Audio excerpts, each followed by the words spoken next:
Alright, in this video we're going to look at the LEQ, the long essay question on the AP World History test.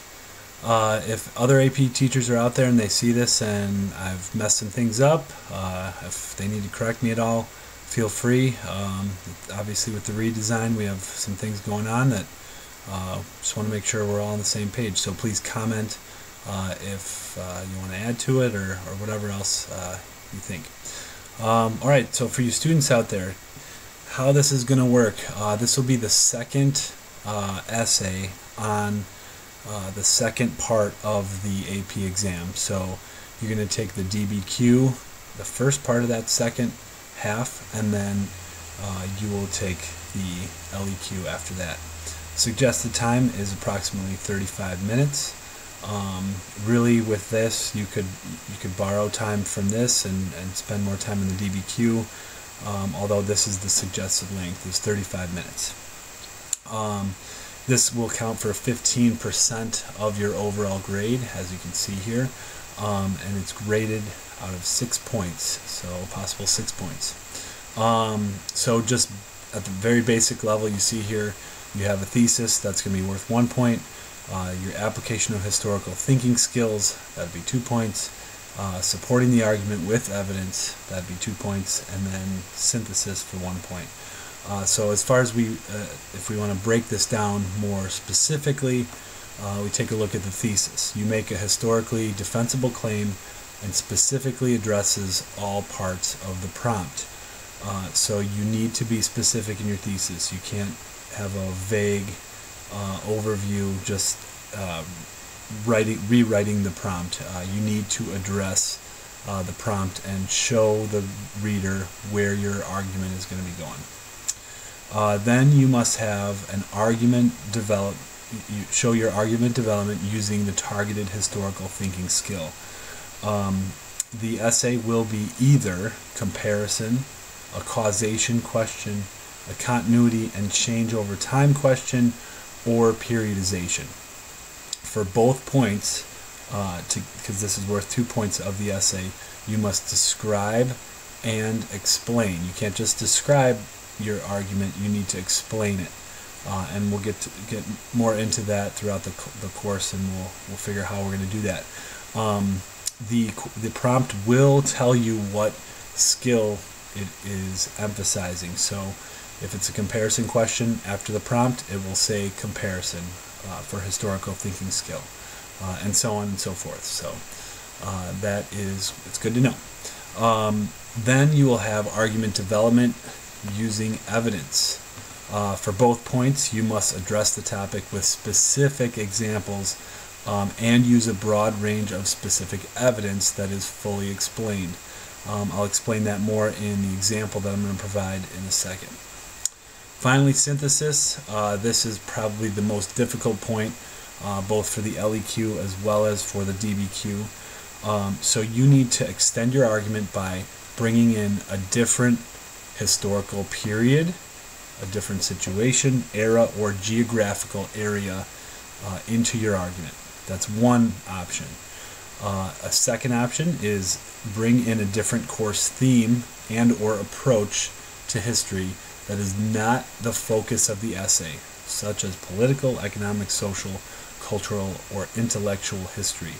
That will be quite difficult to do, but again, we can discuss strategies throughout the year on how to do that. Or you can bring in a different discipline or field of study. So you could bring in economic arguments, anthropology, art history, political science, and really some other options too, but we'll talk about those as well. Most of us should be probably using the first option. That's more than likely where you're going to get that point if you get that point. Also, we will put synthesis in our conclusion. That's not a necessity, but it's a good practice in our essay writing. We're going to try to put synthesis in our conclusion. That'll extend the argument, and then also for the DBQ we will put the synthesis in our conclusion. Okay, so let's look at an example, and hopefully this will make a little more sense. I'm sure there will be questions after this, and that's all good. But first we have an example prompt here. So it says, evaluate the extent to which the emergence of agriculture around 8000 BCE can be considered a turning point in world history. So the historical thinking skill is periodization. So if we were to make a period at 8000 BCE, which this is not a period in the AP theme, but I figured I'd use an example that we've looked at so far in dealing with period 1. So our thesis, we need to make a historically defensible claim that addresses the extent to which the agricultural revolution should be considered a major turning point in world history. So you must explain in your thesis why it was a turning point. Don't just say the agricultural revolution, which started around 8000 BC, was a huge turning point in world history. That is not acceptable. You need to explain why. So you want to have at least a couple main points. What made it a huge turning point? Why is this a significant point in history? You could also argue the opposite. You could argue that it wasn't a turning point in world history. You could simply say because many people still were hunter and gatherers. You could also say that this was a long and slow process. So there's other ways to argue this. You don't just have to argue that it was a turning point in world history. So as far as our arguments, our evidence, and our examples, okay, so we would go on and explain that it was a major turning point because it supported larger populations, which led to growing and settled civilizations. I just kind of threw this up there. I mean, certainly you could have more there. So as you explain in your essay, you will explain that there's an increased use in agriculture, increased animal domestication, which then leads to the supporting of larger populations, larger growing populations, and without that major change in 8000 BCE, we would not have seen that. Now, it also will help your argument to, mention and discuss that, prior to the agricultural revolution, you had significantly less food for people as we had just hunters and gatherers throughout. So this leads to farming and so many other things. So you obviously can extend that argument even further, as I'm not really articulating that too great right now. So anyways, those examples also need to become specific. You can't just say what I've just said. There's more agriculture, more domestication. Well, you need to bring in specific evidence, specific examples. So here are two examples. I say the river valley civilizations such as Mesopotamia had more barley and wheat, and were also domesticating animals such as goats, sheep, and cattle.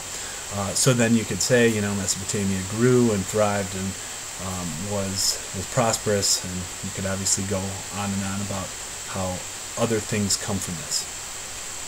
Another example, so here's where I'm kind of having broad coverage, because I feel like if you use Mesopotamia and Egypt, probably a lot more similarities, and your examples aren't really getting too broad.